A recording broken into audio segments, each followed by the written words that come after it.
Yo, what's good, party people? It's your man, Uncle Freezie. What's good with y'all? What's good? What's good? What's good? Yo, so I'm hanging out here on the vibes and stuff. Gonna talk some sports and stuff. Got a couple things going on at once. Got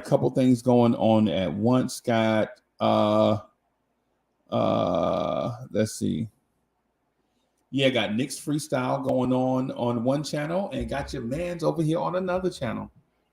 Bimming it up. We bimming it up. That's what it is. We bimming it up. So I come over here, man, because what I want to do is talk some Nick stuff. Where it's just more in a more cozy like atmosphere. You know what I'm saying? Not a whole bunch of rah, rah, rah, rah, rah, rah, rah, rah. Y'all know what it is. Y'all know what it is. So we're gonna chop it up, basically talk some Nick stuff, talk some sports stuff in general, just hanging out. The fellas are over on Lawrence Tears, chopping it up. You know what I'm saying? Free Keith, GI getting on in the first time in a minute. Man, y'all make sure y'all go over there and smash the like button, support the joint. You know what I'm saying? Just want to give this thing a test run. So here we go. Vibes and stuff, sports. Here we go.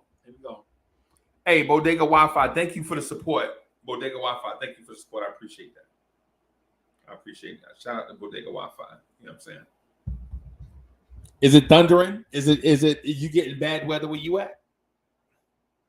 We are getting terrible weather where I am right now. I think it's thundering. Some are threatening to thunder, something like that. It's looking like it's going to be inclement weather here. Nice. What's good? Nice? Yo, my man, Nice is in the building. You know, let me do this. Let me throw the link in the chat for my man, Nice. Nice. If you want to, man, come on in. I'll just put the link. Out there, man. If you want to kick it with me for a few minutes, man. You know, we just want to talk some Nick stuff and some general Nick stuff. You feel me? Just talk some general Nick stuff. Man, I left my door open and I have a fly in here. My puppy was going all crazy. And so I left the door open. Now I got a fly in here. That thing drives me crazy. You know what I'm saying? But anyway, yeah. Yeah, so welcome. For those that are new to this, welcome to Vibes and Stuff. I'm Uncle Freezie. In case you can't tell by the name down here at the bottom.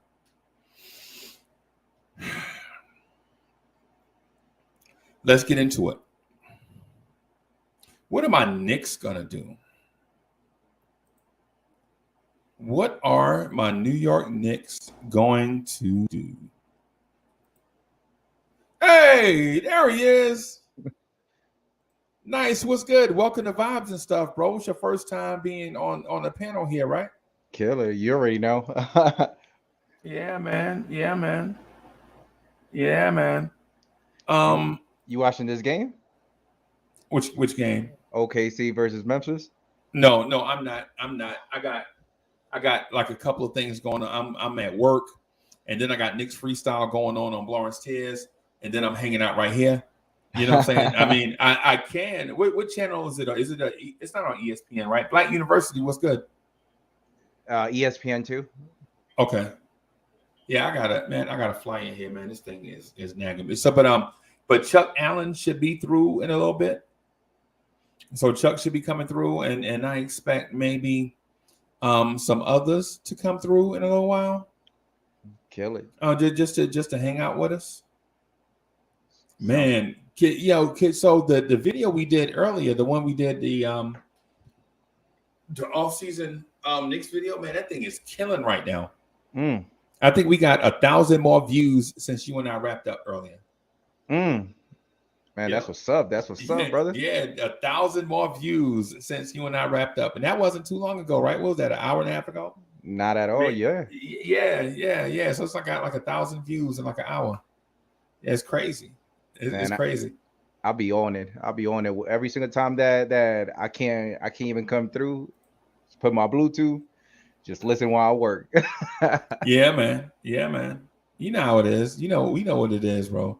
Mm-hmm. It's crazy, man. Knicks fans love these Knicks, bro.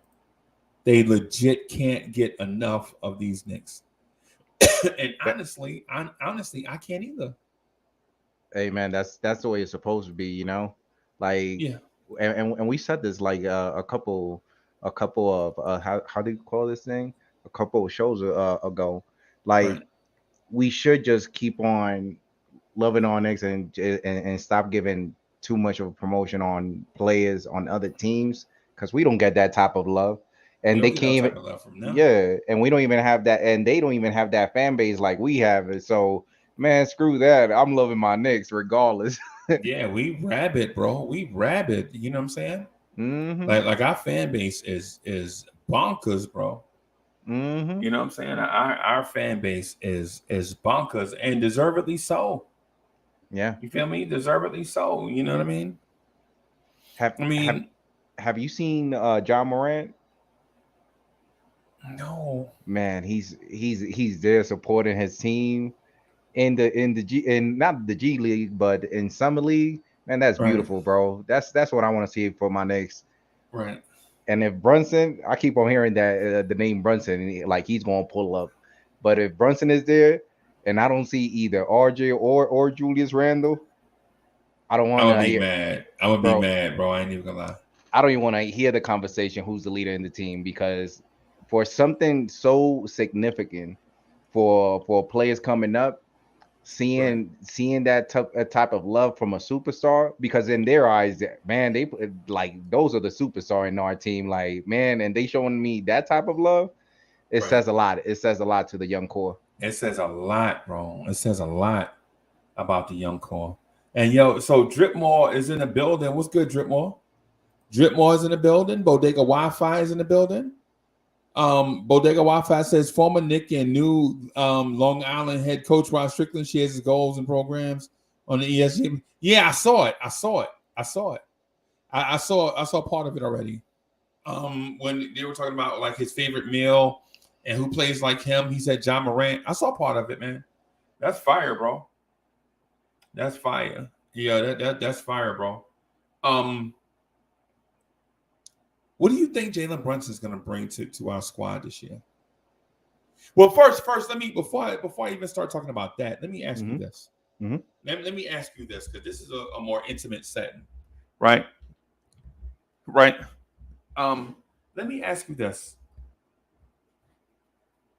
how long have you been a Knicks fan? Don't don't play me after this, but since Nate Robinson, like oh Wow, yeah, wow, it's not no Patrick Ewing or it ain't nothing before that because I wasn't even into basketball like that. But man, right, seeing Nate Robinson play, I don't right, know. Like after that, it it actually sparked. It made it so intriguing for me to actually get into basketball. right, right, right. I asked that, bro, because I've been a Knicks fan, man. I've been a Knicks fan since 1975. Mm. Every time I say that, I'm like, damn, I'm old as a mother. You know what I'm saying? You know what I mean? Yeah, for Every sure. time I say 1975, I'm like, shit, that's a long time, man. Yeah, That's a yeah. long time to be a Knicks fan, bro. But it's a beautiful thing, Freezy, It's a because beautiful thing, bro. just look at it. Like I'm what I'm pretty sure you was around for at least two championship. I was alive for two championships, but Yeah, I wasn't old enough to know what was going on. I see. You know what I'm saying? Yeah. Like for one, I think I might have been 3 years old, and the other one I might have been like six. You know what I'm saying? Five or Mm-hmm. six. So Mm-hmm. it wasn't like, you know what I'm saying? It wasn't like I knew they was running the pick and roll and the weak side guy was blah, blah, blah, blah. You know what I'm saying? It wasn't Yeah, none of that. You know what I'm saying? for sure, for sure, My uncles and them start jumping up and down. I start jumping up and down since I was a kid. You know man. what I'm saying? And it was my little brother that got me into it because I'm like, bro, you know, we baseball players, we ain't talking about basketball. And once I saw Nate Robinson and even Bodega put it out there saying blocking Yao Ming, Nate Yeah. Rob, oh man, I'm telling you, this little midget blocking Yeah. Nah, bro. Yeah, Basketball is where it's at. Like after that, man, I forgot basketball. about every other sport. I forgot about every other sport beside basketball. Basketball has a special place in me, bro. Like Right, if I knew it was so flashy like that, instead of me trying out for baseball, it would have been basketball. bro. I ain't even gonna lie to you. Baseball was my first love, bro. I Mm-hmm. ain't even gonna hold you. And listen, I know I get corny about baseball with certain stuff, but man, I used to love to watch dudes like Davey Concepcion play Mm. shortstop for the Cincinnati Reds, the Big Red Machine. Just Mm-hmm. like all I knew was he was the Spanish cat that was silky smooth with the glove at shortstop. Like I didn't know. I knew he was Hispanic or Latin. I didn't know. Like I just knew he was Spanish of like Spanish Yeah. descent, right? I didn't know like what country he was from, whether he was from here or from somewhere else. I just knew when I saw him, I was like, man, that Joker is smooth, boy. And you a Mets fan, right? Yeah, I'm a Mets fan. I'm a What Mets fan. what about that Dominican cat that you guys used to have? Like he was the next Speedy Gonzalez. You talking about who? Jose Reyes or Rio Yeah, Donion? no, Jose Rages. Oh Oh man, I man. love Jose Reyes, bro. Uh-huh. I love Jose Reyes. I've been talking to my daughter and my kids about us naming like the grandbabies Jose Reyes, but they don't like that. They think that's a bad idea for some reason. Like they like Dad, I'm not naming my son Carlos Beltran Free. No, that don't go. That's you know what I'm saying? We're not naming somebody Jose Reyes Free. That don't sound right. You know what I'm saying? Yeah, for sure, for sure. Yeah, man. So it's like one of them deals. Like baseball is my first love, but I think basketball more is a passion for me. Yeah, yeah. These Knicks more are a passion for me. You know what I'm Hmm. saying? So that's why I always have the energy to do. Like right now, legit, I have two shows going on at once. Like I'm here with you, or you're here with me. However you want to say it. Yeah. You know, we here together, and Hmm. then on Lawrence Tears we got Knicks freestyle going, Hmm. and I'm watching both at the same time. Yeah, Right. I see So you know what I'm saying? Ghetto Intellect. I saw her. I saw her. Yeah, man. So it's crazy. It's crazy how like your passions can lead to so many different things, bro. You feel me? For sure. Yeah, man. Like it's legit. Like, bruh, it's like so many different things, man. I love it. I love it. Quiet Money is in the building. Quiet Money was good. Hey, yo. So I'm trying this new thing, y'all. Y'all put y'all questions in the chat and or put your comments in the chat, man. And we just gonna chop it up here for a little while. My guy Chuck Allen should be coming through. I think some others may come through here too and hang out for a little while. Yeah, man. So how do you like the direction of the team is going? The Man, the Knicks. yeah, I love it. I love it. Even though I was hurt. Well, you know that I was pretty much hurt on the draft night, but Right. after I slept that night and woke up the next morning, it makes sense. You know, it's one of those that if we're not gonna get a type of player that is gonna bring that spark right away, yeah, we can't keep on developing more than enough than what we have. Right. Right. Right. No doubt. No doubt. No doubt. I love the direction of the team, bro. I think we're headed for something special. Yeah. I think Knicks fans are legit um on the verge of a championship run. I agree. Right. But you know that And the pessimistic fan base, yeah, they still ain't with it. But you know something, Freezy is lovely. It's lovely because once you have that type of mindset and you believe in something where a lot of people will always look at it like, yeah, that ain't gonna happen. It happens, right. man. It does not feel much sweeter than that of It you feels supporting. it feels wonderful, bro. AJ, what's good? I see you, AJ. AJ, you gonna put the link to your channel in the chat?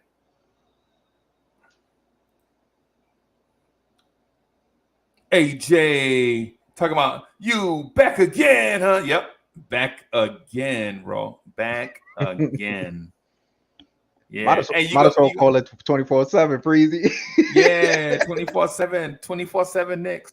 And I thought about it, right? I thought about doing 24/7 Knicks. I ain't even gonna lie to you. But my only deal is in order to do 24/7 Knicks, you probably need a staff of people like producers, like 7 to 8 producers, at least, that can crank up shows. Like, say, if I'm doing 24 hours, I would need like 7 or 8 producers to take turns so that I can just jump on and just do the mic, right? Just be the on-screen personality. Mm-hmm. You know what I'm saying? But yo, Wilson Ding is in the building. What's good? Wilson Ding is like, yo, 2 channels going on at the same time. Bim, yes, sir. We love the Knicks, bro. We love the Knicks, bro. And so, you want okay, let me do that. All right, I'll do that. Let me do this.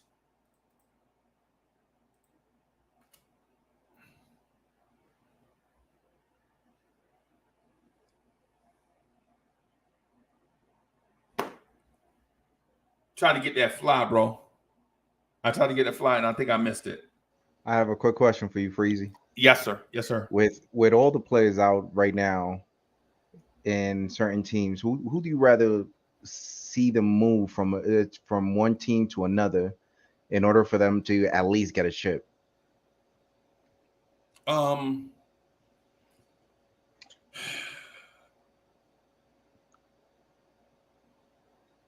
What up, guys? What's good, What's brother? up, boss? How you doing, man? I'm hanging in there, man. Just hanging out. So I seen y'all on and figured I'd hop on too. I'm bored over here thinking about the Knicks. how's your channel coming? It's going good, man. Not a lot of views yet, but just out there promoting on social media. Trying to get on here with you guys. When you get my gonna name invite out us there. to come on? When you gonna invite us to come on with your selfish? With your selfish man? Y'all can come on whenever y'all please, man. I would appreciate that, man. Okay. Yeah, man. Let me know like when you coming on, and if I don't have a scheduling conflict that I can kind of wiggle out of, I'll definitely do it. Do it. It's just of course, early mornings, 8 o'clock to about 12 o'clock is blocked off because I got vibes and stuff. I got the live show that comes on here, and then the KMD. And then I have like a free afternoon where I generally do production for both shows. Like, how you see the on-screen animations and all that stuff. Mm-hmm. So I usually do that during the afternoons and work. You know what I'm saying? Okay. You gotta have a job. You know what I'm saying? Yeah. That's me while I watch the show, man. Yeah. And then at night I do the Knicks at Night podcast. Then so anytime, just let me know when you want me to jump on, man, and yeah, we'll do it. Yeah, sure. Shameless plug, real quick. We shoot every Saturday at 12. We live every Saturday, and I talk entire NBA. It's a little mixture of kind of what you got going on with vibes and stuff, and Knicks Morning Drive. So I do a little bit of NBA. I do a little bit of music and small businesses. So we have a business spotlight and a music spotlight for artists, upcoming artists, once a month. At the end of every month, we have one episode where we spotlight people. So come check it out. It's a good vibe. We have fun. Just talking NBA. The last episode was probably one of our best episodes so far.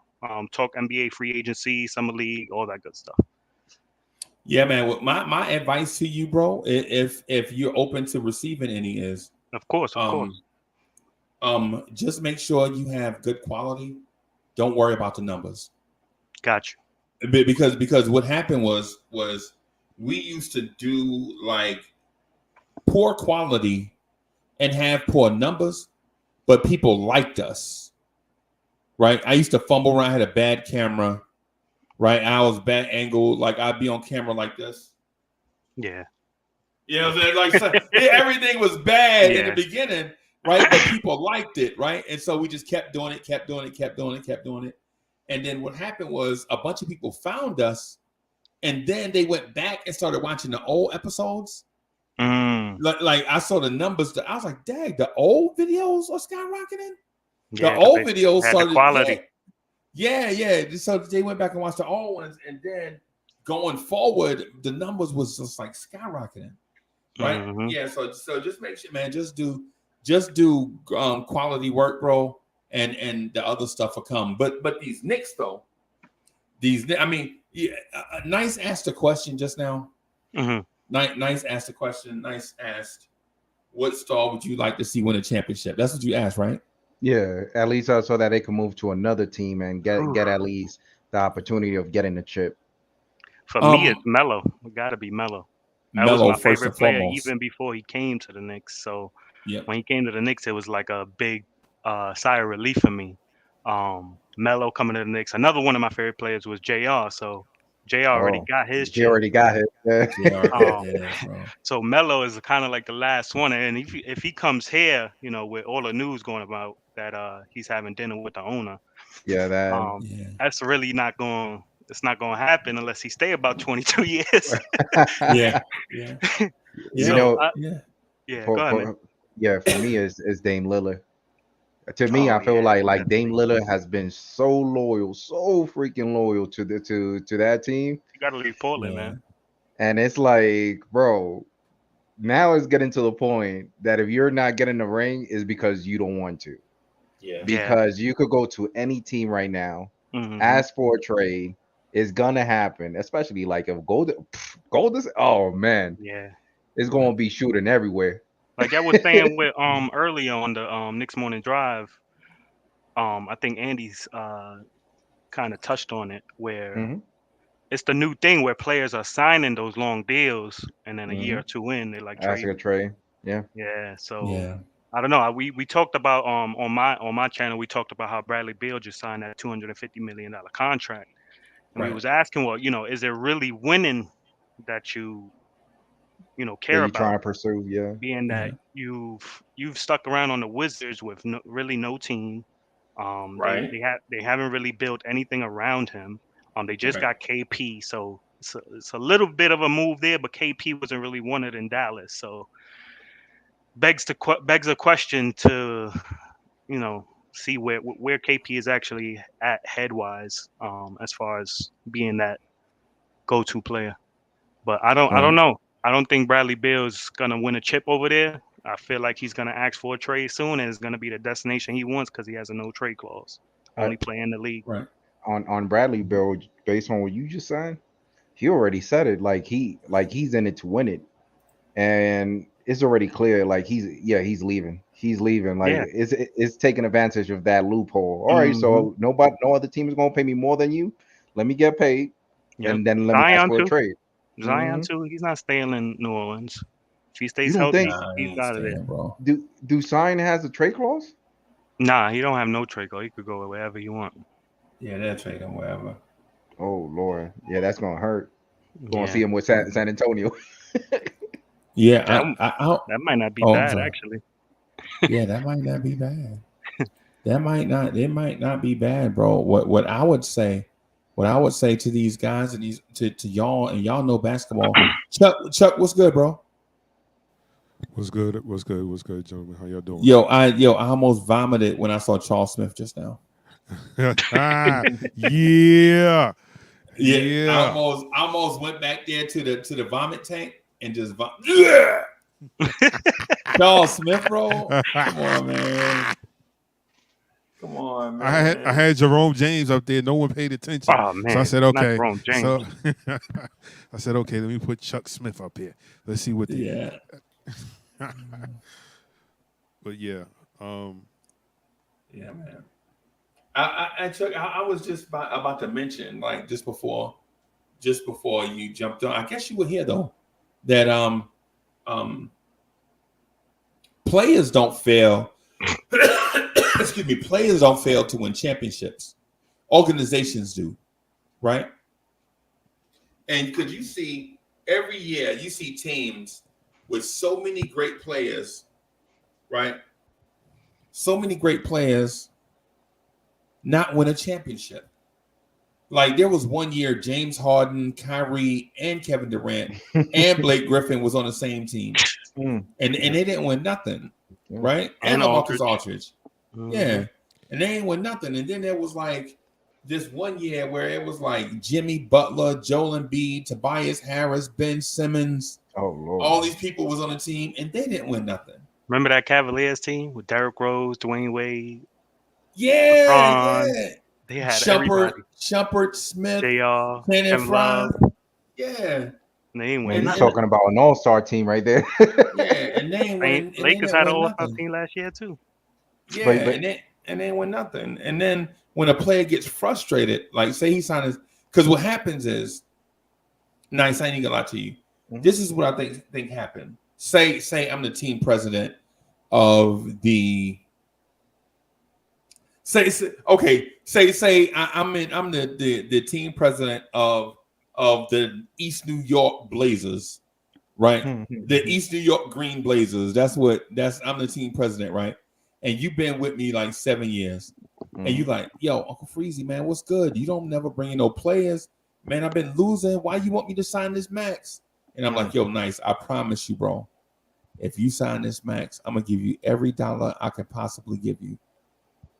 I'm going to give you every dollar down to the cent. And I'm going to make sure it's on time and on the way you like to be paid. How you like to be paid? Once a week? Twice a month? Every 2 weeks? Once a month? You know what I'm saying? Whatever the way you want to be paid, I'm going to pay you like that, right? And then I do and say all of that. Hey, yo, I'm going to bring in a star. I'm going to bring in AJ. And then I pull off the trade for AJ. And AJ walk in the locker room. Nice, what's good, man? Blah, blah, blah. And then AJ come. And then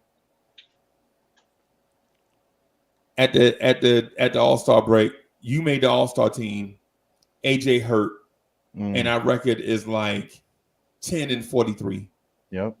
And then you like, but you made all these promises. Yeah, but you got your check on time, right? You got your check on time, right? And then you like, hey man, look, you got to get me out of here. I can't stay here for this. I can't stay. And so then you go public like, yeah, I'm demanding a trade from the East New York Green Blazers because they said one thing, and then I signed the max. I signed the max, and it ain't nothing like you said it was gonna be. Except I'm getting paid on time. But it's not even the organization for that. That's the most beautiful thing about basketball, because you could have a plan, but sometimes it just doesn't pan out. Look at Golden State. Golden State, man, that time that they had Stephen Curry and KD, people started getting hurt, and all of a sudden, oh yeah, Raptors, they won it. So it's like it has it has nothing to do too much with who you have. It's the availability, because the plan could be there, but you imagine that all those stars that you named for the Cleveland, and everybody was healthy. And it's like they go to the playoff and they still help. I'm telling you right now, Cleveland will still win it. Could you imagine a year one Amari with the same Melo in his prime years? Can you imagine that? Lord. I was more hype about Amir Stoudemire than Melo because every single time he dunked, bro, you guys remember that Boston game that he takes that three? And it's like just because of a millisecond, and it was because in his Amari, you talking about? Yeah, I remember that. Yeah, bro, I think that was like hyped. game one, the first playoff series we had with Amari and Melo. That was game one. I don't even think Melo was there yet. Like we was waiting for Melo. Melo came in the middle of the 2010 season. 2010. Yeah, right before the right before the trade deadline. Yeah, I remember that. It was a little bit after the All-Star break. Bro, but we had a while without beating Boston. And now that we have Amir Stoudemire, that clutch shot made it. Oh man, just because of that stupid second. Right. Yo, we had remind you. Go ahead. Oh, my bad. I was gonna say we had a lot of dope memories, bro. We had a lot of dope memories back then, man. You remember when Carmelo came out the tunnel and they was playing Staten Mello? Yeah. And you like, yo, that is dope. They got them a song already, Staten Mello. Now what gets me is the one where he says, not to cut you off, when he was like, The song where they played "I'm Coming Home." That give me chills to Oh this day. Lord. Yeah, To this day, when Melo yeah, first came to the Knicks, it give me chills to this yeah, day. You know, son, yeah, Freezy, man. Yeah, that would man. be a great segment that you could start, man. Just have how do you call it saying a group that speak about that, and you already have videos played out there just to reminisce those good times. Because I'm telling you right now, that era also with Knicks rewind. yeah, that would be great. But that time when it was Jeremy Lin, nobody, bro, I wasn't even expecting Jeremy Lin to go off that way, and he beat the Raptors with that Yeah, shot. And then yeah. the Giants, they made the play. Oh man, everything was going perfect for New Perfect, York. man. Our Perfect, season bro. was in turmoil that year too. Before Yeah, Jeremy Lin came and took over the point guard position, I stopped Our yep. guards watching. were It was trash. so Our bad. guards I were stopped trash. watching. That I never stopped watching Nick basketball. That was the one time I could remember that I stopped watching, and all I hear is some Chinese kid is going crazy Yeah. on the Yeah, Knicks, and I'm like, what are you talking about? And I turn it on, and it's Jeremy Lin. I'm like, oh, the guard that's from the G That League. we never You played. crazy? yeah, Hey, the funny thing, if you guys actually seen, because I'm pretty sure a lot of people was more MSG, but man, like for some reason they had that discrepancy, so I couldn't catch the MSG on Cablevision. So I'm like, all right, let me just stream it on you on a website. At that time, it was popping. right. Man, if you look at that chat, Oh, chill out. everybody just watching that game. Like you have like two other games or three other games. Everybody was more hooked on the Jeremy Lin time. Oh, Jeremy Lin, bro. Every single time he hit a shot, oh man, it was Y'all remember the guards that were on that team? Tony Douglas, oh. Langston Galloway, Torrey Murray. Yo, our Womp guard womp. yeah, Sergio Rodriguez. Oh Landry my Field, God. Oh my, Landry Fields was a rookie, bro. Oh my goodness, bro. man. I was like with Landry Field, like, yeah, I know that you excited, bro, but kissing another man on the cheek, like, take it easy, man. What freaked me out is all these different things. Jeremy Lin sleeping on Landry Field's couch. They going over the playbook at night after the game. Like one Bro, dude that sleeping on the that floor, was the other one lovely. on the couch. Hmm. Yeah, that was crazy, bro. All these minor things, bro. I'm telling you, that's why being a Knicks. So for the record, we did have a joint, old school Knicks that we used to do, like go down memory lane and talk about like Bernard King, Patrick Ewing, John Starks, Truck Robinson, Trent Tucker, Mike Woodson, You can't go back that far. just old school Knicks, man. And the thing just kind of fell apart a little bit. You know what I'm saying? Because everybody started getting busy, people's schedules start changing, and I think we kind of just like grew apart a little bit. But for the most part, old school Knicks was that joint. We used to do it Sunday mornings at 11. And we used to just legit get there and talk about all the bad moves we made over the years. Like the Bargnani trade. You know what I'm saying? Like the Jerome James signing. You know what I'm saying? I Like blame the Isaiah Thomas. yeah. Oh my goodness. Oh, Oh, what about Earl, the one that had a problem with the heart? You know who I'm talking Eddie, about? Eddie, Eddie Curry. Eddie Curry. Yeah, Yeah. yeah. Things were bananas, man.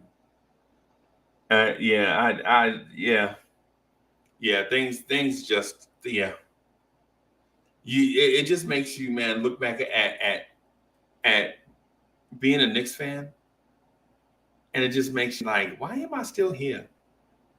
Like how come I just don't? Why don't I just stop watching basketball? That's what you call a die-hard fan right there. Yeah. Die hard, bro. And also piggyback on Golden State, man. I envision myself being like one of those type of fanatics. Like it doesn't matter how bad we do, I'm still gonna be riding with them. Like there's hope that things is gonna work out in the long run. And once you have that mindset, I'm telling you, the sky is the limit. It's only a matter of time. Like the fan base, we just gotta support our team regardless. And especially if you see the front office doing a good job, man, give him props. Give him props. Right. Just because things is not working out and it didn't ended up playing out, that doesn't mean that they did a bad job. This is the NBA. Anything can happen. Right. Right. No doubt. No doubt. Knick fans are diehard for this reason, in my opinion. When we get one, the world gonna know that the Knicks got one. So we hold it on because when we get it, it's like, and what? Right. Like, and what? We might all order championship rings and just wear them on our middle finger, just in case we don't get another one. So when the last time the Knicks got one, and you show them that middle finger, this one right here, this one right here, this one. Yep. Right. So that's what I'm saying. Like we just want to win. We just need one. We won one playoff game and went crazy on Broadway against the Hawks. But Chuck, just by you saying that, just think about it. We almost there. We just do not see it, but we just got to keep on hoping because listen, if you look around the league, it seems like around the league, everybody, all the team has a player, like a player that moves a franchise. And having that mindset, man, is special because once you know that you have that type of player that you could build around, and ain't no 30-year-old, ain't no 40-year-old, that we talking about a 20-year-old showing something special. Oh man, the sky's gonna be the limit for New York Knicks. The limits, yep. Indeed, bro. Indeed, I'm telling you, bro. But again, Knicks fans, you have to be patient. Because as it was stated earlier, the teams that had on paper stacked rosters, like they should be able to win. You can have all the names you want if there's no cohesion, if the parts don't fit, it's not going to work. That can work for takes time too. Right, it takes time. So I feel like we're in a great position because we have a lot of young players that still have room and time to grow. So by the time some of these teams that are on their championship run age out, it'll be our time to ascend and not just win one, but win a couple. Can you imagine the Knicks winning a couple within a couple of years or back to back, something like that? Man, you won't hear the end of it, bro. But you. I might just start slapping people for no reason. The Knicks won 2 chips. Take that. Just take that. We won. Right. And so what I was gonna say, Chuck, what would be more impressive to me is not winning one back to back, but like win one, go to the finals again, and maybe struggle against a team, and then go back and win another one after that. Like the Spurs. Like prove that we belong. Okay. Man, prove that we because I know we should take what we can get, right? Mm-hmm. But at the same time, I just want to be validated too. You know what I'm saying? But who you trying to be validate, Freezie, to other organization? Because to me, like it's been so long, I only care about that number one. At least that number. If we got that number one championship in my lifetime or in our lifetime, man, that's going to be good enough for the next 7 years. I'm good. At least we got one. Yeah, I think the coach who's going to do it. It won't be Tibbs, bro. It won't be Tibbs. It won't be Tibbs, bro. What's the knock on Tibbs? What's y'all knock on Tibbs? I don't have. I like him. I like Tibbs. Here's my thing. Not a lot of people look at this, but players have come and played for Tibbs. Mm-hmm. I can count maybe 3 free agents that went there that were not good, not great, but good players. One you could probably say is great, which is Paul Gasol, went and played with Tibbs. Yeah. Carlos Boozer. Mm. You got Rip Hamilton, who went there, played 2 guard for a little bit. Mm-hmm. And the knock where he won't play small guards, I think, is false too, because he had Ben Gordon over there, didn't he? Yeah. Who was like 6'2" at the shooting guard position. Mm-hmm. Kirk Heinrich was his one guard at the time, Yep. which was like 6'4", so I guess that made up for it. But a 6'2" shooting guard is not you wouldn't know Thibs for that. But and honestly, I could see just stating that I could see Brunson and Quickly having some playing time in the backcourt next season. So and at the same time, one more thing, the knock on him not playing young players. Here's my thing on it. Y'all could go check out these podcasts that I got it off. CJ McCollum didn't play his first 2 years. T-Mac didn't play his first 2 or 3 years. T-Mac got traded, wound up getting the playing time, took off.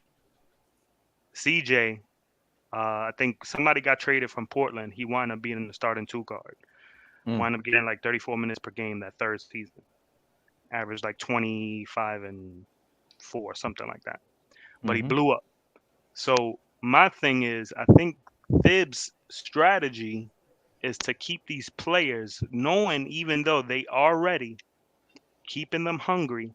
So when it does come time to step on the floor and get those major minutes, it's little to no mistakes because they know exactly what Thibs wants. They know exactly. So for me, I think Obi and Quick are going to have a crazy season this year, especially having a point guard. With the way Obi runs the floor, you have a point guard who's competent and able to bring up the ball without turning it over. That's if you go back and look at the series that Jalen had against Mitchell, the turnover to assist ratio is obliterated Donovan Mitchell's turnover to assist ratio. Okay. And if you look at that, it tells you how competent of a point guard Jalen Brunson is. And I think a lot of people are really sleeping on this pickup. You know, I see a lot of talk. He's been overpaid. I don't think he's a point guard. This is that. You don't think Jalen Brunson's? I'm pretty sure he doesn't pay attention to it, but I'm pretty sure it's coming across somewhere where he's seen it. Like, I'm not a point guard. I'm making too much money. This season is gonna be different than a lot of people think, and I'm gonna just say that on here first. Let me just ask one quick question. How many minutes do you think Brunson and Obi are going to be on the floor together? Because I hear at least 20. At least 20, 25, I want to say. I see 7 to 15. 2025. Nah, it's his third season. It's his third season. He's got to get playing time now. No, I'm with you. But I'm saying with Brunson, once he said Brunson, I'm like, because you know that Obi and IQ is going to get their minutes, but with Brunson, I feel like Brunson is going to be used more for the starters. But he does have that chemistry with Quickly already, so it really doesn't matter. I like that. Now the only thing remember one thing. The fan base, whenever it comes to either Brunson or Coach Thibodeau, like, I like everything that Coach Thibodeau is bringing, but the only thing is that Freezie said it in a couple shows that, man, we've been losing so long that we trying to find something to actually work, and we are, like Knicks fan right now, we are not patient. We want to see something fast, but at the same time, you gotta trust the process. Like last season, I feel like it was detrimental in the front office by them giving to Coach Thib the 2 player that we actually got in free agency or whatever. Like, if Coach Thibodeau, at least if you're not gonna get Reggie Bullock, that's why I said, like, the front office and Coach Thib, they should have agreed, like, hey, Coach Thibodeau, I might not get you your number 1 or number 2, but give me a list of 10 players that you want, and whoever we feel like is good enough, we'll bring him on, and we'll respect all those levels, like whoever was 1 through 5, and we ended up getting the 6 for some odd reason, but at least you got somebody from Coach Thibodeau list, Right. See, I have to give a little bit of pushback on that because I've been on panels where guys have gotten in these squares and ripped the front office for not giving up a second round pick to get Evan Fournier before he went to Boston. Like, oh, that's all they did, gave up. I said we could have did that. We could have got him and Terrence Ross. Right. The front office made a move that didn't work. That's it. Because if it didn't work, it didn't work because of not just Fournier. You had Kemba Walker, who should have never been on this team. Yeah. If Boston, if Brad Stevens' first move officially once he went upstairs was to trade you, Right. and then OKC was like, nah, don't come over here. How much we owe you? Don't even show up. They were like, don't even show up. Don't show up. We're gonna pay you to go do something else, not play basketball. And we said, you know what? We're gonna salvage that here in New York, and we brought him in. Right. Defense was abysmal. Couldn't stay healthy. Right. Wasn't a good fit defensively. Because offensively, Evan Fournier came and did his job, to be honest. He shot the ball decently for the most part, right? Okay. It was just a consistency thing. Like, you may get 25 from him tonight, but it'll be 7 or 8 games before you get another double-digit game where he's impacting the game, right? Right. I feel that's chemistry. It's his first year with a new group of guys, so there's going to be some up and down. Our young stud ain't show up in the first half of the season. Yeah.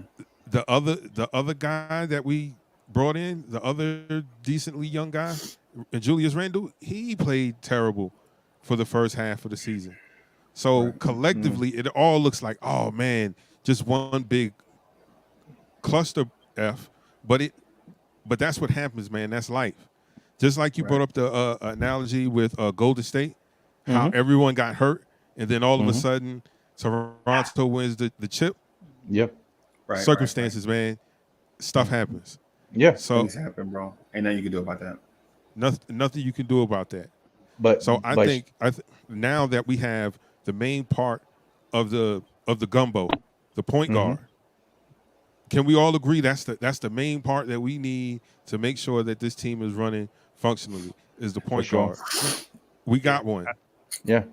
Right. Is he walking in the Hall of Fame? At least not yet.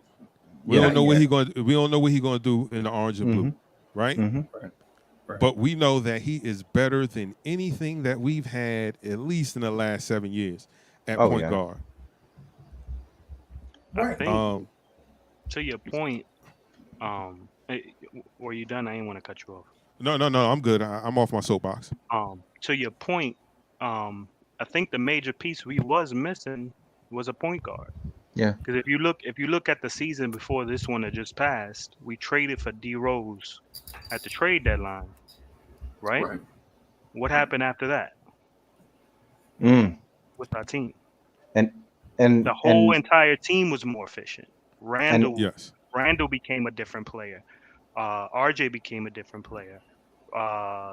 Noel even looked great out there with D Rose. And the reason I'm saying that is we had a competent point guard.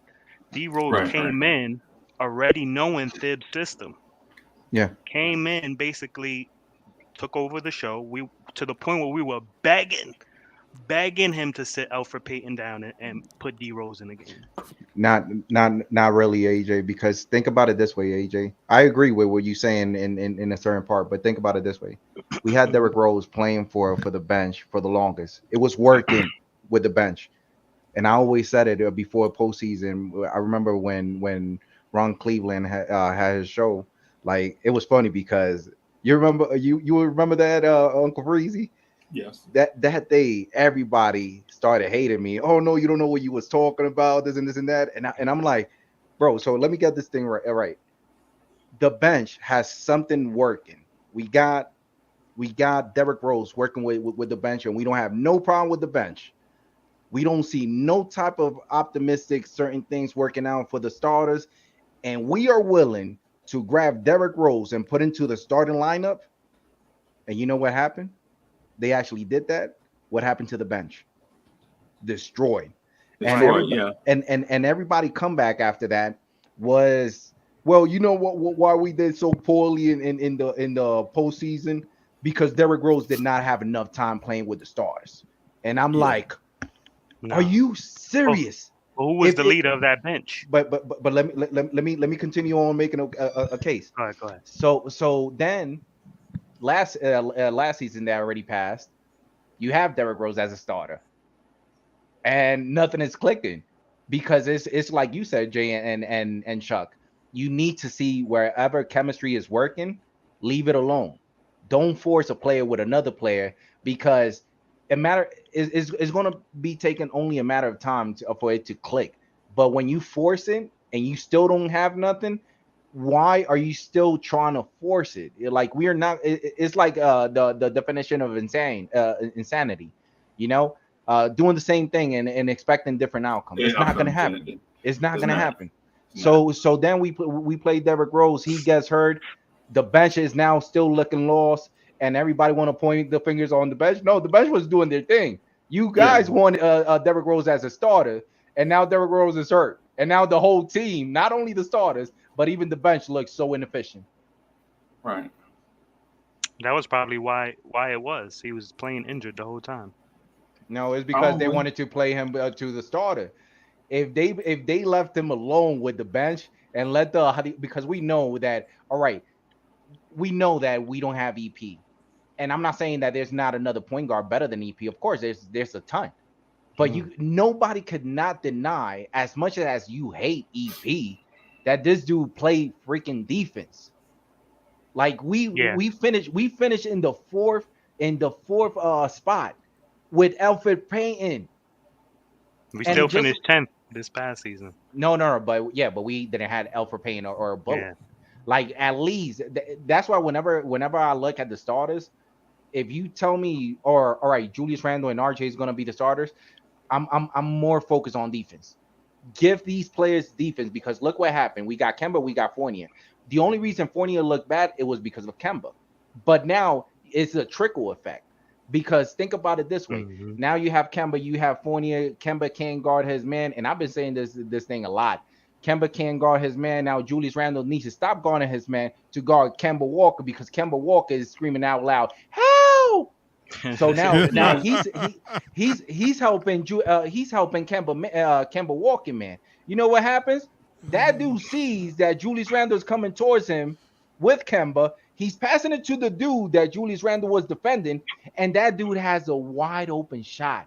And now Julius Randle, after that, is quitting on game. So now Fournier is quitting on games because Julius Randle already quitted on game. So you gotta hold people accountable. And whenever you anybody mention to me either RJ or Julius Randle, surround them with defense player. Because look what happened this season. You surround them with shooters, and their efficiency went lower than what they did the season prior. Right. You're still missing a point guard half the season too. Now we have it. Ain't no excuse. Yeah. I mean, bro, definitely it's a lot. We got a lot of moving parts, bro.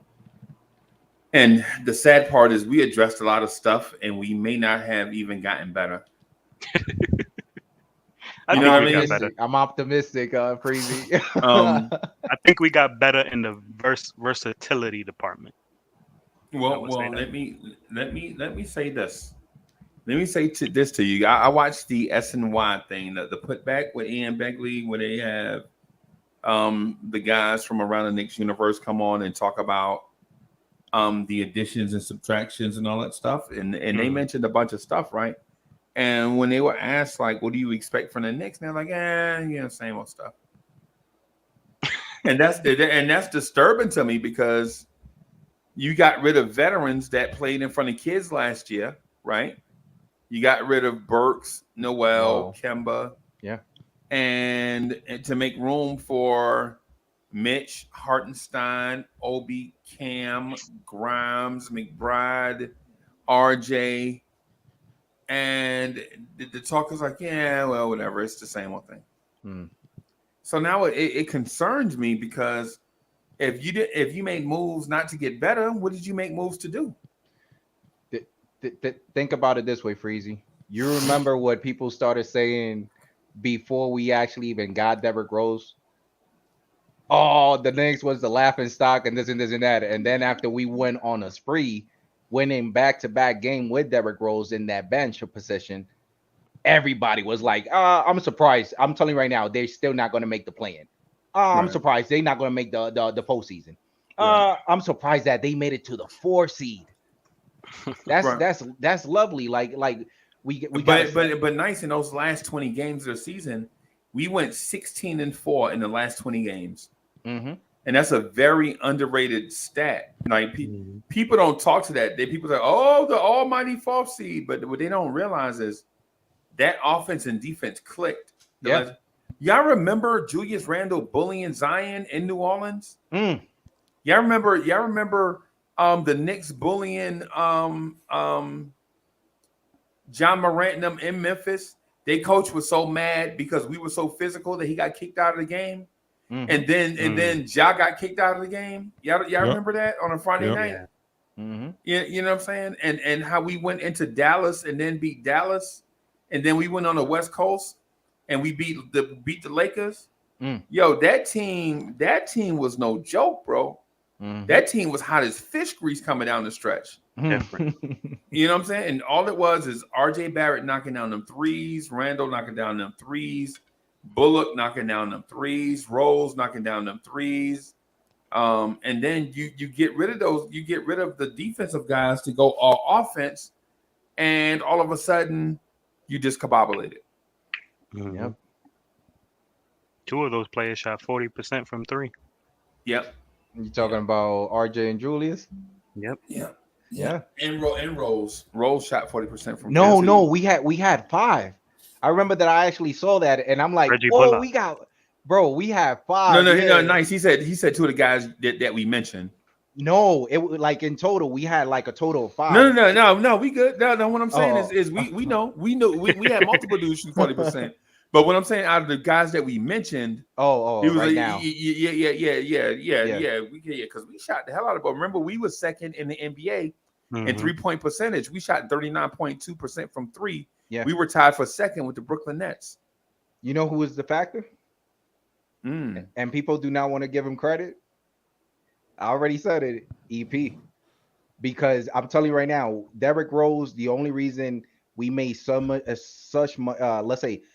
of an impact in the bench is because it clicked right away. I thought you were gonna say Frank. I think no, not at all. Like even if you notice, but if you notice, think about it. The starters was mostly known for defense. Man, you release that bench. That bench looked like wild dogs, bro. Like we taking shots, we moving that like we go to say like we what it was another team that actually loves to run, like a team that loves to run. Grizzlies. They didn't care about defending like that. Like they defended here and there, but they wasn't known for that. They just came in to work.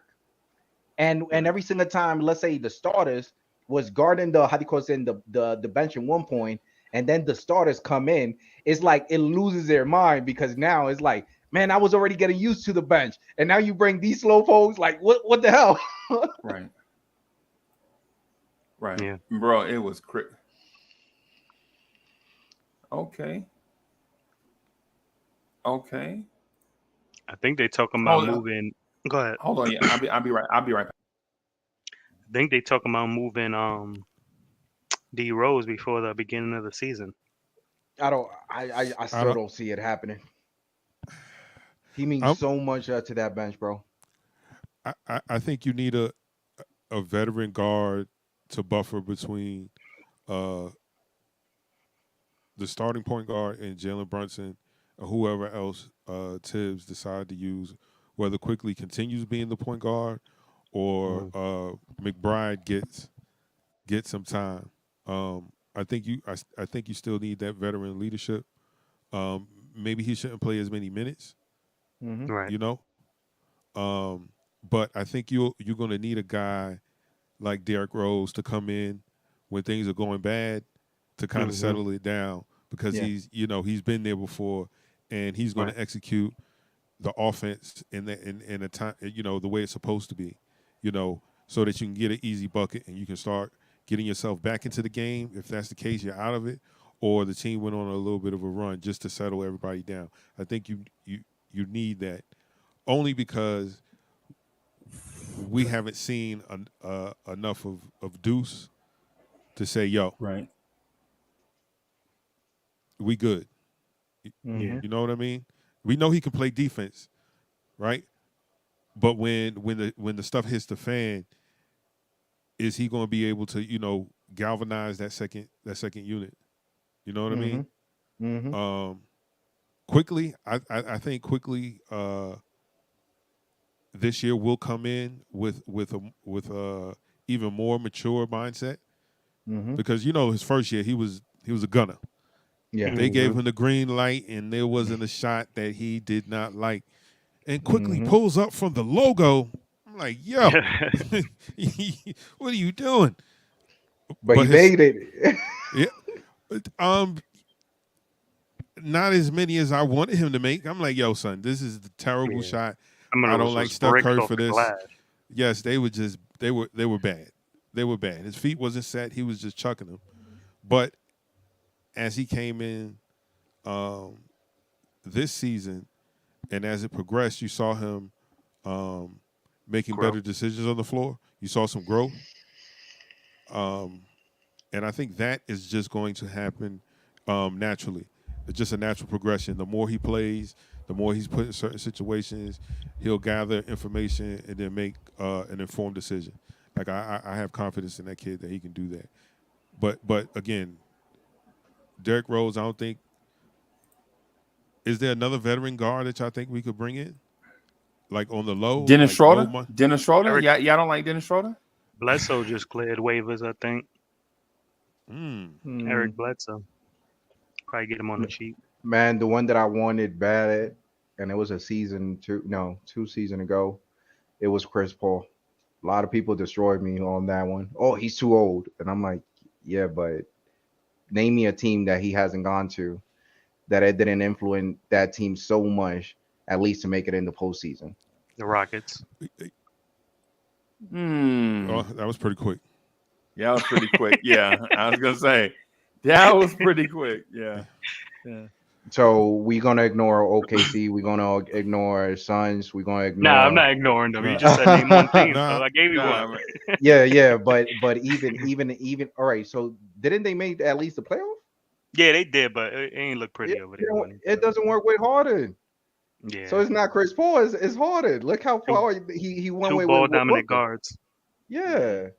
And the thing is, you need to have players that at least bite towards either player plan or coach or front office, because the thing is, if the player is not all in it, you're gonna have another Harden catastrophe with the Nets or Kyrie or Kevin Durant. Like, they need to be fully engaged. That, hey, I'm gonna trust the process. I'm gonna give it time, because not everything is gonna work out. How can you say Harden, KD, and Kyrie, they didn't got out of the first round? Okay, because they're Kyrie not didn't play half the season. That's part of it, but those dudes aren't the number one Chief Rockers, and that's a fact, because KD played his best basketball when he was on the Warriors. So you're saying all those guys are number twos, basically. Right, and in defense of KD though, he was able to play freer because he had less responsibilities. Right. Yeah. You know what I'm saying? And so I'm not defending KD like that or Golden State like that, but it's like when I rock on Vibes and stuff live in the morning, Mondays through Fridays, 8 a.m.ish to 9 a.m.ish, and I'll be up there with Chuck. I'm actually able to be more free because I got Chuck with me. You know what I'm saying? Mm-hmm. It's like I'm able to rock free with y'all tonight because I got y'all with me rocking. You know what I'm saying? So I can dilly-dally around and collect my thoughts and think deeply about questions and pose tougher questions because I got help. The same thing with KD. KD could score better and look like a better defender in Golden State because he had guys where if he wanted to focus on defense strictly, he had dudes that could carry the offensive load while he did that. Yeah. You know what I'm saying? He had less in his plate. Yeah. That's so, you know, when it comes to KD, I don't like defending KD because first of all, some people don't need defending. Right? When you're all-time great, you don't need defending, right? But secondly, sometimes people mistake their hatred for you, what you do for another team, for you being a bad player. And nothing can be further from the truth because Kevin Durant is a great player. Yeah. We just dislike him because he played for Brooklyn. You know what I'm saying? If Kevin Durant was drafted by the Knicks and played for the Knicks his whole career, he would be a great Knick that didn't get it done. He would be Patrick Ewing. Well, who knows? Because if he comes with the mentality of LeBron that he left Cleveland to get that experience, and then he comes to New York, man, I'm telling you right now, bro, people's gonna be praising and loving KD for the rest of his career. I know somewhere he should go. Golden State? Yeah, please don't say to hell. You should go. Other dudes will say to hell. You saying to the Supersonic? So Washington? He should go back home and play with Bill. Okay. Yeah, they can go and look good in those jerseys, sell them. You go with nothing. Get it to the second round of the playoffs, and they out. Like I'm not saying KD's a bad player. Please don't misconstrue what I'm saying. I'm saying there's a difference, man. There's Michael Jordan and Scottie Pippen. It's like Scottie Pippen was a great player, right? Like a great player, but he was no Michael Jordan. There was a clear difference. Yeah. And that's not necessarily a knock on KD, but it's just putting it in perspective. Like, yo, you said that he was allowed to play freer because he had help. Like he had help. He had help in Oklahoma City. He had help in Brooklyn. What it was that everyone wanted to get theirs and not get the team involved like Golden State does, because KD still got his shots. He still put up his numbers. But Steph was like, I can give it up. Yeah. Draymond was like, yeah, I'll kick it out. I'm kicking it out because I know this guy going to knock it down. And so when you have guys engaged, just like Mitchell Robinson, yo, you got to hit him a couple times on some lobs or when he's sealing, hit him so he can get his chippy, so that on defense, he's going to play harder defense because he wants you to throw him the lob. You know what I mean? So when you with Kyrie and it's like, yo, it's your turn, go get a couple buckets. All right, you going cold, now it's my turn. You're not going to win like that.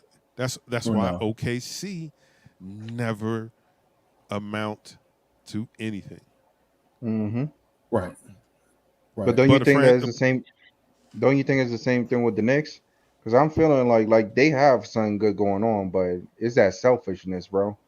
Like there's many. You talking about this current team, this current incarnation of any team, if they have that chemistry, anything can happen. But the only thing is, Freezie, is that when you see that a player, and this goes pretty much because I'm seeing everything this happening to everybody in the team. But when you see Mitchell Robinson wide open to either take a lob or get a dunk easily, you see players getting double teamed, and they, instead of passing it to Mitchell Robinson or elsewhere, they rather take the shot while they getting defended two times with two players. And it's like things like that are always it frustrate everybody, bro. It frustrates everybody, man. So yeah, I mean, it's one of them deals, man, where it's like you see Mitch do something, and you're like, did you just see that? And then you never see it again. Like for instance, y'all remember when we played Charlotte at home? He drove to and they ran that. Yeah, he dunked. He jumped all the way to the basket and dunked. Yeah. And you're like, holy crap! Like something new. And dunked it. Yeah. And you were like, what the? Why don't we see this like 3 or 4 times every game? You know what I'm saying? It was like as soon as I saw it, I was like,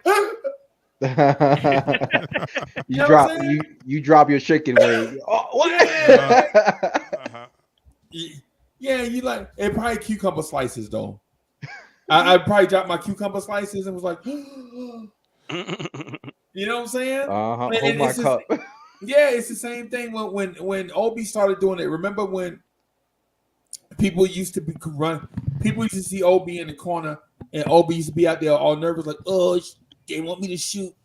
Yeah, I gotta shoot. He was all nervous, looking shooting stiff. the three, and Hitting then back of the sideboard, side yes, of the backboard. yes, and then some dumb rookie from another team, they were like, don't rush out there. He ran out there anyway, and Obi Toppin messed around and didn't have a shot because it was gonna get blocked. He put it on the floor, went to the basket and dunked it.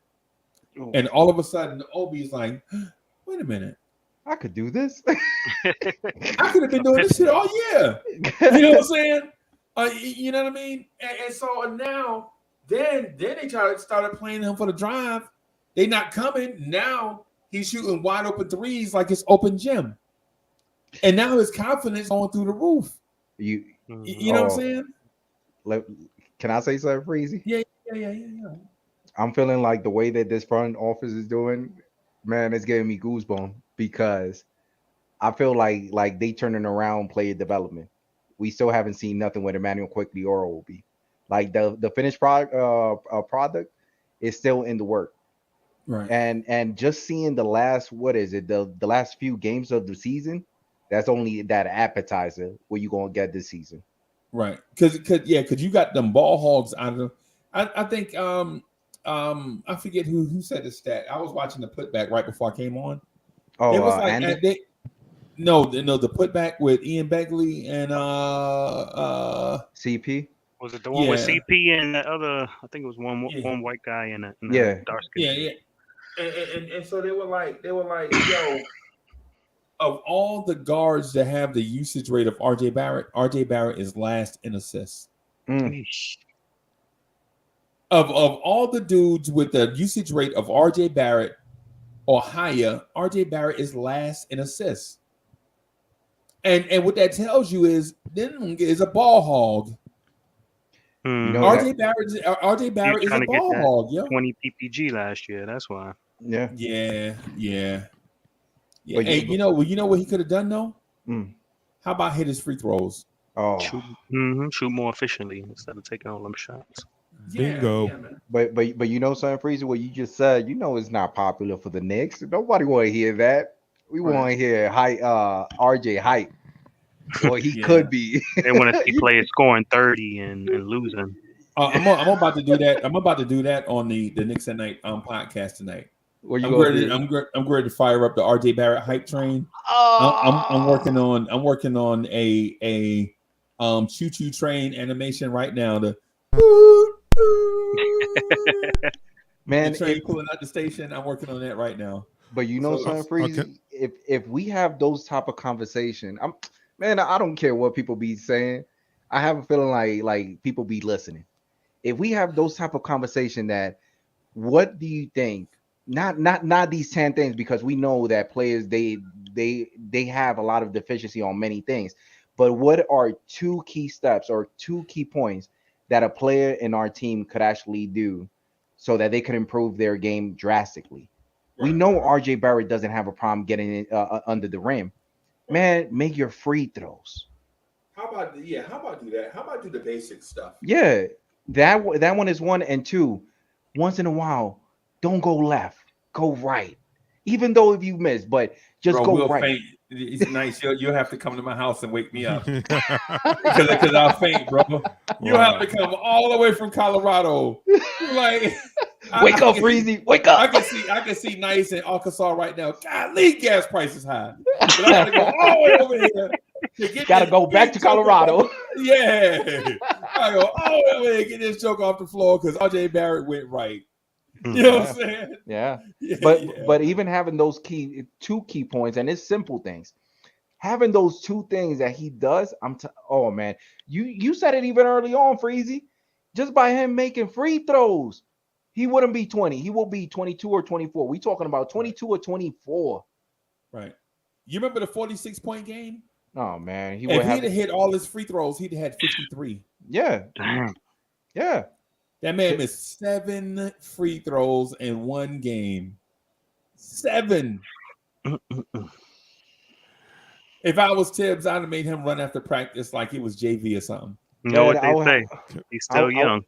I would Yeah, have he's- him. I would have him with IQ. Hey, IQ, you know that you be always being the last one in the, how do you call it, in the court and the first one in the court. Yeah, we got you a battle buddy. The battle buddy name is RJ. Start taking free throws. Right. Yeah, Let me man, ask. you need to get that- Oh, go ahead, Chuck. Let me ask you guys this question. Okay, the new season starts, and we're 25 games in, and we're seeing the same pattern as we've seen over the last 3 years. A late start by RJ Barrett. Trade him. Wow. Okay. I didn't even get the question out. No, we just messing around, bro. I'm joking. What's happening, guys? How we doing? Good. As a front office, what are you thinking? As a front office, it's another year, and he's struggling. It's 25 games in. Mm-hmm. We have this contract coming up. We don't have to discuss it this year, but next year, for sure. What are you thinking as a front office? You want me to be honest? Yes, honest. All right. Don't care too much of the first 25 games. Play the best, leave everything on the floor otherwise. And when I mean otherwise, play even harder defense because your shot is not going through. Bro, if we go back to, I know that I keep on doing that, but it was lovely last 2 seasons because think about it. RJ, there was a couple games that his shot wasn't going through. Right. But the most beautiful thing about RJ, you will never debate or argue that this dude played defense. That's what I want to see. Like, hey, look on other ways that you can help the team without thinking about only scoring. There's other factors. There's other means that you could do that. And that doesn't go only to RJ. That goes to everybody. Your shots ain't going through. If we end up with a win, he'll figure it out. That's how much trust I got to my new team. Okay. So as a front office, you're not worried about it at all. No, you're not concerned. No. Okay. Chuck, if I may, bro, I'm gonna tell you what I'm doing. Yes, sir. Right with RJ. Tonight, I'm announcing to Knicks fans that RJ Barrett got the max, and I'm moving on. I'm moving on, bro. I'm giving RJ Barrett the max, and I don't care who like it, and I'm moving on with the rest of the franchise. He is not going to get no max, Freezie. Yeah. What's that number though? What's that number? What's that number looking like? 5 for 183. No. 5 for 183. What's that a year? Like 32, 35-ish ballpark, is it? About 36 point something. Yeah, in that range that you just mentioned. Here's my thing with that. Go ahead. Okay. I don't want you to. And so what I'm saying is we look at the total number. Like 180 such and such million. That's ridiculous. You know what I'm saying? But then when you look at it per season, it's not ridiculous, bro. No. Because what happens is once RJ get the max, the first year is going to be like 34 million. Something like that. It's going to be like 34 and then 15% raises every year after that until the contract is up. Right? And so from year 1 to year 5, it'll be a total increase of about 60% annually from day 1 to the start of the last year of the contract. And then when you look at it, you're like, oh, that ain't nothing. And then when RJ gets his max, and you look back at Julius Randle, what Julius Randle got, you're gonna feel sorry. You're gonna want to pass the hat for Randle. We're like, damn, Randle we ain't paying Randle nothing. Right? And the reason why I say that is you give Randle 36, and then you look at Julius Randle's base salary of 23, everybody's entire perception is gonna change. Right? Because now you're looking at Randle, it's like, damn, Randle legit took all this less money so that RJ could get the bag. Oh Lord. Right? And people and you know what people are gonna say? Julius Randle had nothing to do with the money RJ was going to get. That's BS. Because when Randle signed that contract, the whole narrative was Randle took less money and a discount. So blase, blah. But double mouth. Knicks fans have two mouths, bro. You know what I'm saying? They be talking out of both mouths at the same time. Like they legit the other day. AJ yesterday they was talking about play the kids, and then talking about sign Melo. You know what I'm saying, man? If y'all don't get out of here, tell them play the kids, man. You got to sign Melo though. They're gonna play him 30 minutes a game. Yeah, man, they bugging, bro. But the thing I'm getting at is do the deal with RJ, man. Give RJ the max and get it over with, because you gonna blow the money. You gonna pay somebody. Why not pay RJ? Right? The thing is, okay. How you gonna tell me not to pay Mitch last year, right? No, don't pay Mitch. But you paid Alec Burks and Nerlens Noel $20 million. You paid Derrick Rose 14.5. Altogether those dudes made $34.5 million, right? And then if I asked you, would you trade Derrick Rose, Alec Burks, and Nerlens Noel for RJ Barrett? Yeah, I'd be like, hell no, right? But they make the same amount of money RJ Barrett is going to make in that first year of his rookie max extension. See, the thing about it is, if it don't make dollars, it don't make sense in people's mind. Yeah. Right. But the thing is, it can make dollars and still not make sense to people because they don't think forward. Right. Like we don't think like they said, don't pay Mitch. Right. Man, I ain't paying Mitch, but you paid Taj Gibson and Nerlens Noel $15 million. Yeah. Guess how much money Mitch is making this year? $15 million. More. Yeah. Mitch signed a contract for 4 years, 60. So you're making $15 million, right? Mm-hmm. That's the same thing y'all paid Nerlens Noel and Mitchell Robinson, Nerlens Noel and Taj Gibson last year. Yeah. What are we even talking about? I don't know what it is about us not wanting to pay nobody, bro. But we should just go ahead and pay people, bro. Especially your homegrown guys. RJ Barrett, pay him. I'm not asking you to pay Cam. I ain't asking you to pay Cam, but RJ, your crown jet. Yo, y'all want me to bring up the list of lottery busts again, so we could talk about the. Y'all want me to remind y'all that we drafted Clee Anthony early over Nikola Jokic. Yes. It's nice. Who do you want? You want Clee Anthony early or Jokic? That's not even a question, player. Right, but Clee Anthony early all day. Hell no. Y'all bugging. Y'all bugging. That dude. Yo, first of all, Clee Anthony early, wherever you at, man. Yo, shout out to you. You came. Yo, this dude had the slowest everything in the world. Like that was the greatest. That was the greatest pick that we made. And the worst number. Yeah. Come on, man. Like so think about it this way. You knowing now what Joker is doing, you would still draft Clay Anthony that dude. Absolutely. Because Clay Anthony early had a part in the middle of his head, and I was like, yo, he's from the school of Anthony Mason. I love him. Yeah. I love him. Yeah. I love him. Yeah, man. First of all, when your name is something like Clee Anthony, you like yeah, boy. You can never be a star because with a name like Clee Anthony, you can never be a star. I don't even know why ABA days, maybe. Yeah, man. I mean, and Phil was like, "Well, he's too slow to be a power forward," and you like, "But you drafted him to play small forward." He too slow to play power forward, so you know he too slow to guard guards and small forwards. Phil Jackson. Oh my god, bro! I'm so sick. Here's my thing with that question. Not to cut you off, Freezie. Go ahead, bro. I guess I'll answer it in a form of a couple questions. Darius Garland, how much did he just get? The same thing I'm offering RJ. The 5 years, 183. Right.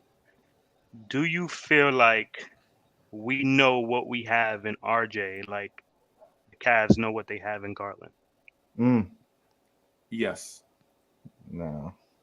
Yes. If we did, RJ would have been paid already. Yep. No. And the reason I say that is I don't feel that RJ has the same impact that Garland has on the Cavs that RJ has on the Knicks. Yeah. The impact is completely different, and it could be because they play entirely different positions. But in my opinion, Darius Garland deserves that contract. Yeah. I don't think RJ has gotten to the point where his impact is affecting winning to the point where he should get a max contract at 30-something mil a year. How many top 3 picks RJ Barrett play with? How many top 10 picks RJ Barrett play with, bro? 2. Well, at Duke he played with 2. But none, obviously, yeah. Now, what I'm saying is Cleveland historically has been able to stack the deck with talent, right? Historically, they've been able to stack the deck. How many times you watch the Cleveland Cavaliers stand on stage and get the number 1 pick in the NBA draft? About like 4 or 3 times in a row. Right. How many times have you seen the Knicks do that? None. Pat Ewing was Right. I wasn't even born. Right. So the deck is stacked against RJ. It's the people are like, yo, but what about the Pelicans? They don't always get the number 1 pick. Really? They got Zion Williamson. They got Zion Williamson after they traded away their former number 1 overall pick, Anthony Davis. Yep. So they got replenished, right? But when Melo was traded away, when Melo was traded away, we got Frank Ntilikina. Should have had Donovan Mitchell. Nah. I'm saying no. Shout out to Frank and Kev for stealing money. Both of them got second deals. Yes, and so AJ, what I'm saying is in the scenario, just follow what I'm saying. Follow the example, like what I'm saying. And I know I explained it badly, but when Anthony Davis was traded away, the Pelicans got Zion.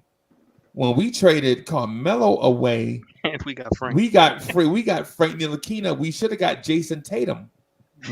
Right? If you go by the same example, when LeBron left Cleveland, they got Kyrie Irving. Yeah. Right?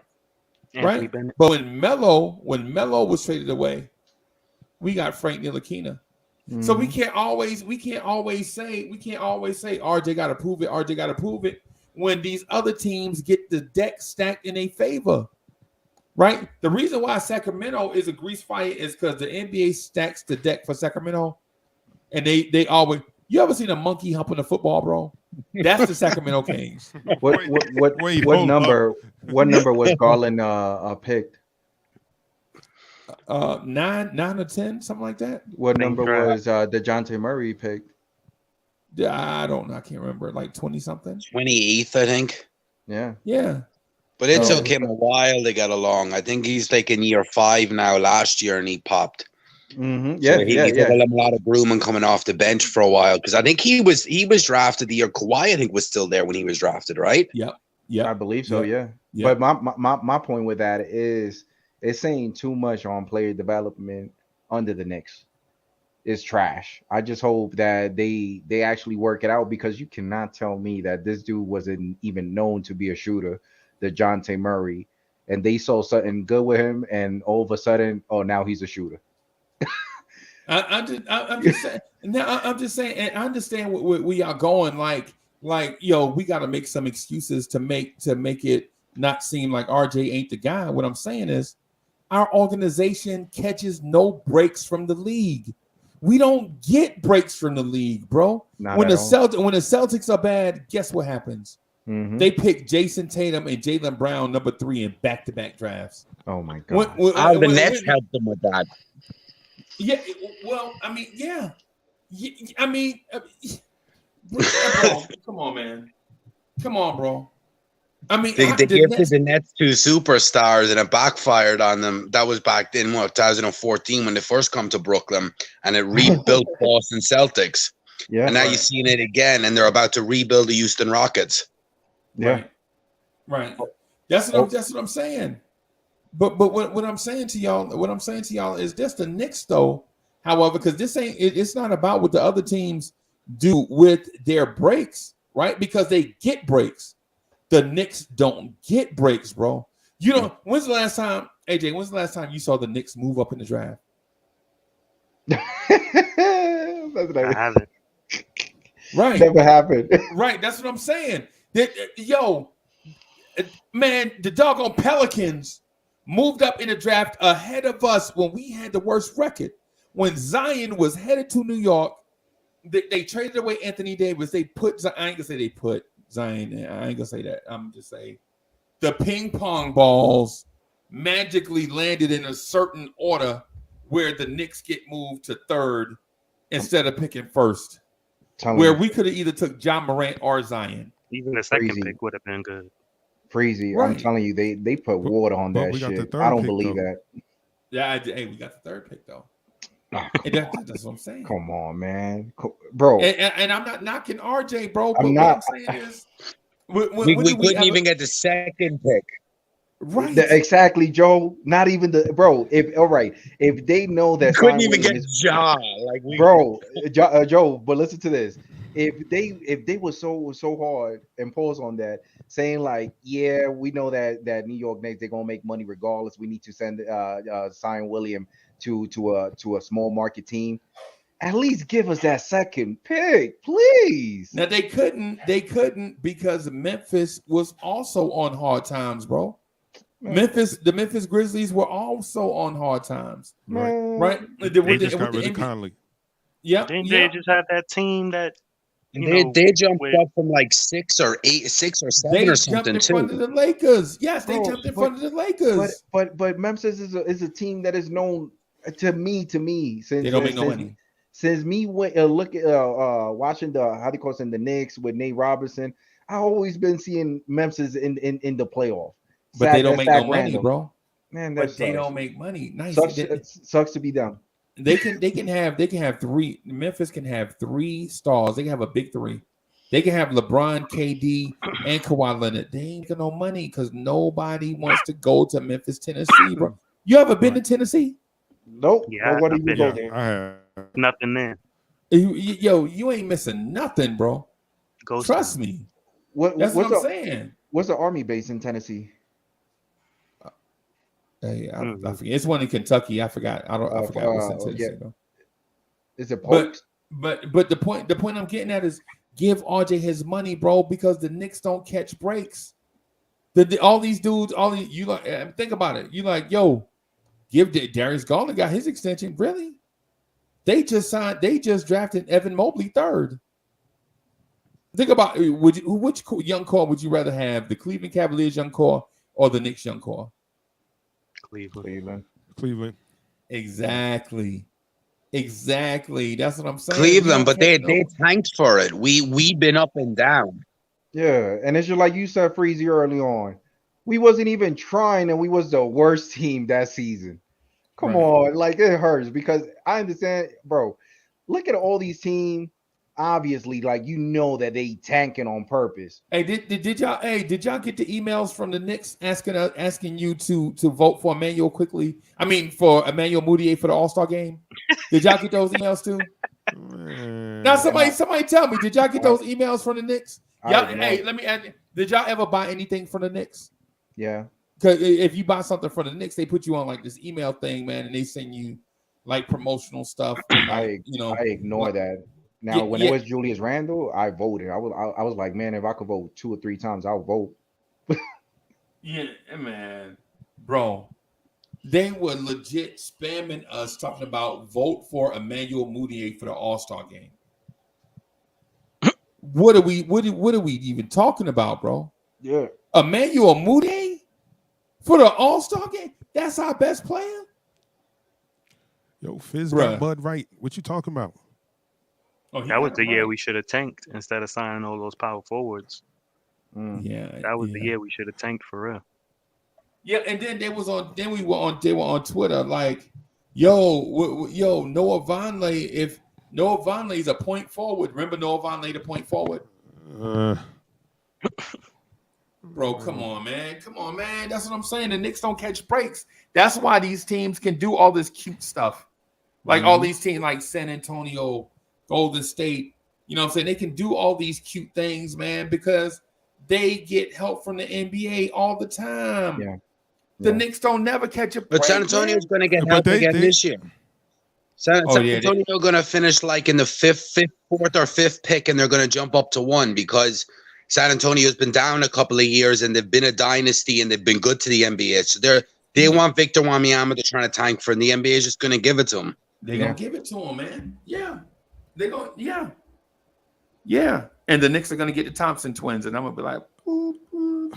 You probably make the NBA the most fun. We're going to get the wrong one, Freezy. There's going to be one of them be an all-star, one's going to be a ball. We're going to get the ball. We got one going to be an all-star, one going to have a drug habit.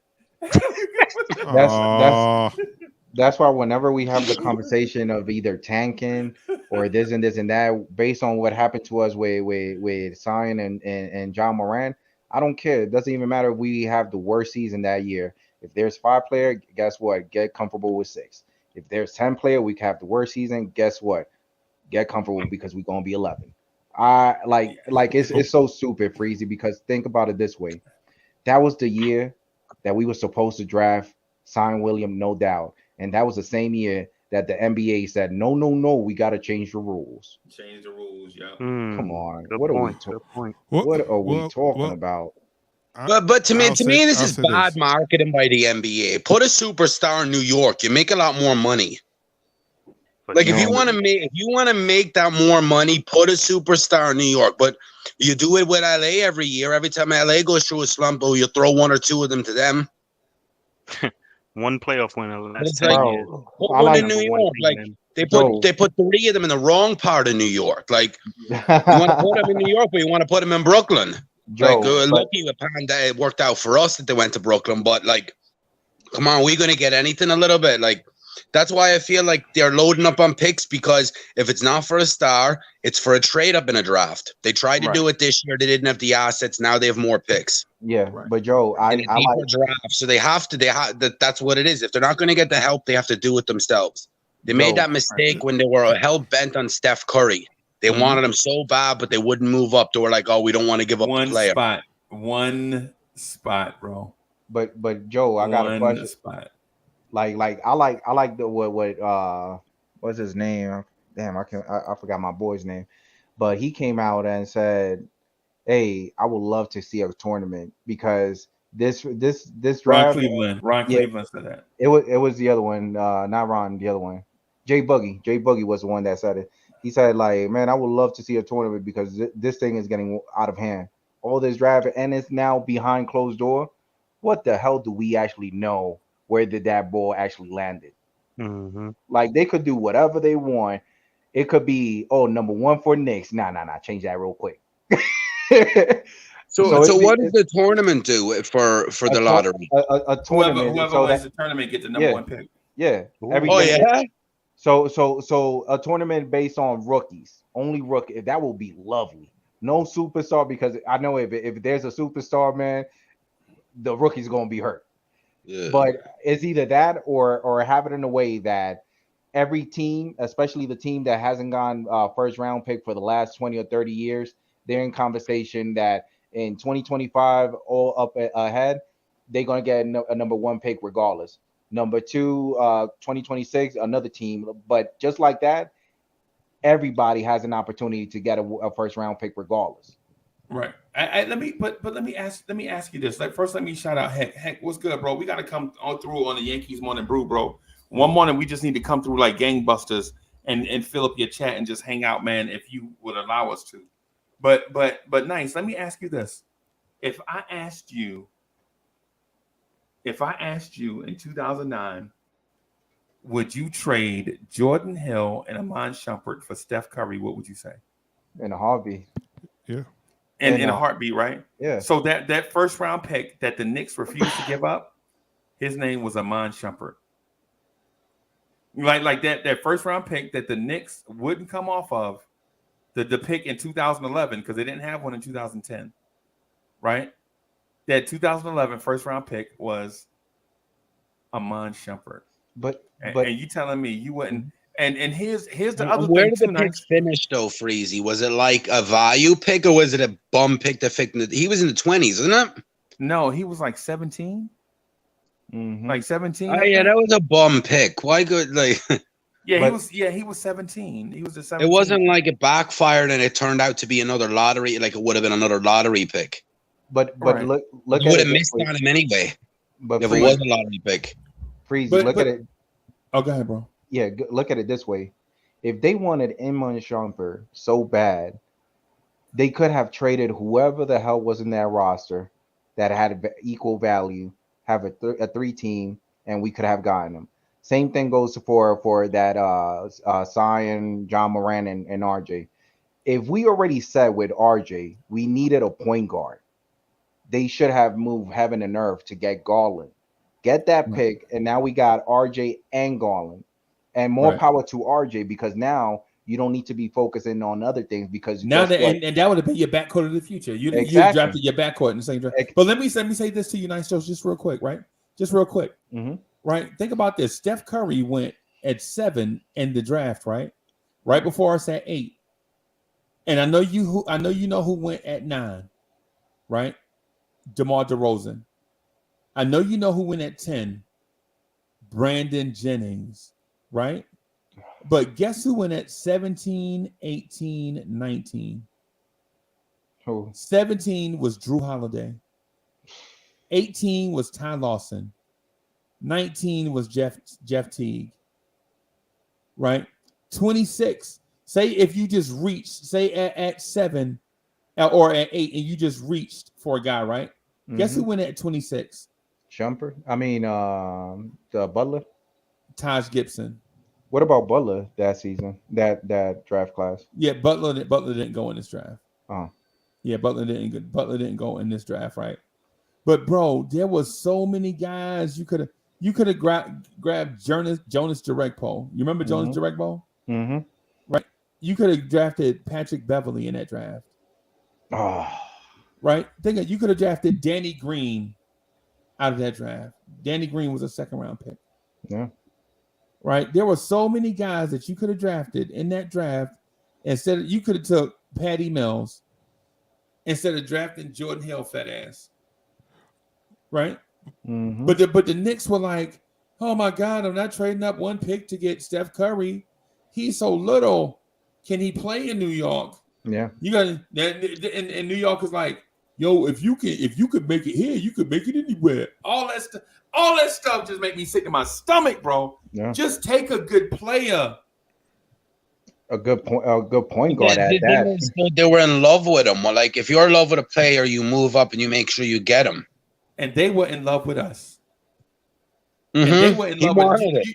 Do you know Steph Curry has a picture that he shows of him doing an interview in a Knicks pre-draft workout uniform? Wow. Y'all ever saw that? Yeah. Steph Curry in the Knicks jersey. And y'all ever saw that? I'm gonna find it and put it on the screen. Same thing was with LaMelo Ball. You don't remember with LaMelo Ball that he started playing, like it was either 2K and he even said something like, "Oh, it would be nice, right?" Like, come on, man. Like, there's players that wants to come to the Knicks, but it's just like you said, Freezie. The organization is not going to let something like that, or the NBA or league is not going to let. Nah, they ain't got that. Nah, we can't say that about that. That's just bad decision making.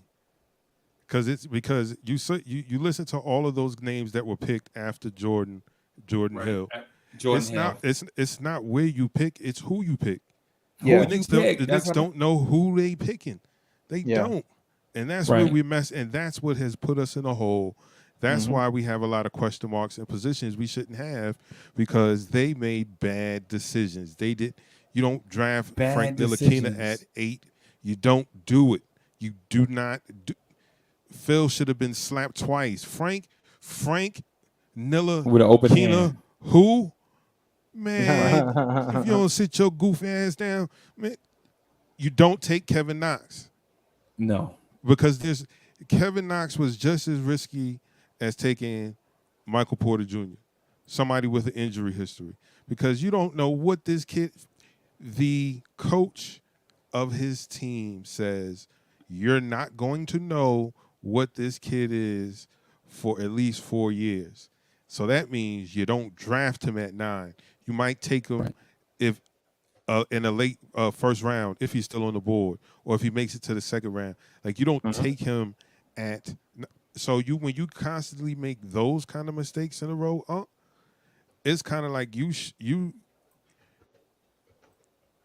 the hookup that you're looking for, the alley-oop that you're looking for, you throwing it off the glass. Like, you're not catching it. You're supposed to make a better pick here. That's it. That's all I'm gonna say on that. Like it. Hey Chuck, and you know what the cool thing is though. The cool thing and the cruel thing is if you're smart, right, and you're picking at 8 and your guy is gone, how about trade back and get more assets? Has that ever hurt anybody? Nope. Trade back and get more assets. That's what we've been doing the last few years. That's all they want to do. Right. It's treated like the NFL.